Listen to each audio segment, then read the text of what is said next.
MTV news Kannada ವಾಹಿನಿಗೆ ಸ್ವಾಗತ. ನಮಸ್ತೆ. ಟಿವಿ20 ಕನ್ನಡ ವಾಹಿನಿಗೆ ಸ್ವಾಗತ. ರಾಜರಾಜೇಶ್ವರಿ ವಿಧಾನಸಭಾ ಕ್ಷೇತ್ರದ ಶಾಸಕ ಮುನಿರತ್ನ ಕಾರಿನ ಮೇಲೆ ದುಷ್ಕರ್ಮಿಗಳು ಮೊಟ್ಟೆ ಎಸೆದಿರುವ ಘಟನೆ ನಡೆದಿದೆ. ರಾಜರಾಜೇಶ್ವರಿ ವಿಧಾನಸಭಾ ಕ್ಷೇತ್ರದ ವ್ಯಾಪ್ತಿಯ ಲಕ್ಷ್ಮೀದೇವಿ ನಗರದ ವಾರ್ಡ್ ಬಿಜೆಪಿ ಕಚೇರಿ ಬಳಿ ಅಟಲ್ ಬಿಹಾರಿ ವಾಜಪೇಯಿ ಅವರ ಹುಟ್ಟುಹಬ್ಬ ಕಾರ್ಯಕ್ರಮಕ್ಕೆ ತೆರಳಿದ ಸಂದರ್ಭದಲ್ಲಿ ಮುನಿರತ್ನ ಇದ್ದ ಕಾರಿನ ಮೇಲೆ ಮೊಟ್ಟೆ ಎಸೆತ ನಡೆದಿದೆ. ಶಾಸಕರ ಮೇಲೆ ಕಾಂಗ್ರೆಸ್ ಕಾರ್ಯಕರ್ತರೇ ಮಾಡಿದ್ದಾರೆ ಎಂದು ಮುನಿರತ್ನ ಬೆಂಬಲಿಗರು ಆರೋಪ ಮಾಡಿದ್ದಾರೆ.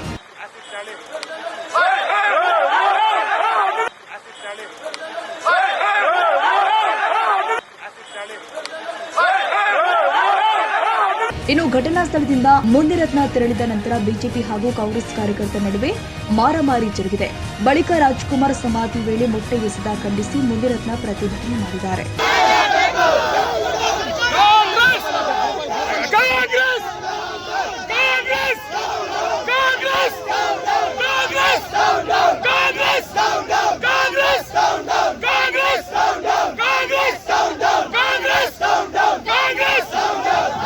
ಇತ್ತೀಚೆಗೆ ಜಾತಿ ನಿಂದನೆ ಕೇಸ್ನಲ್ಲಿ ಜೈಲಿಗೆ ಹೋಗಿ ಬಂದಿದ್ರು ಮುನಿರತ್ನ.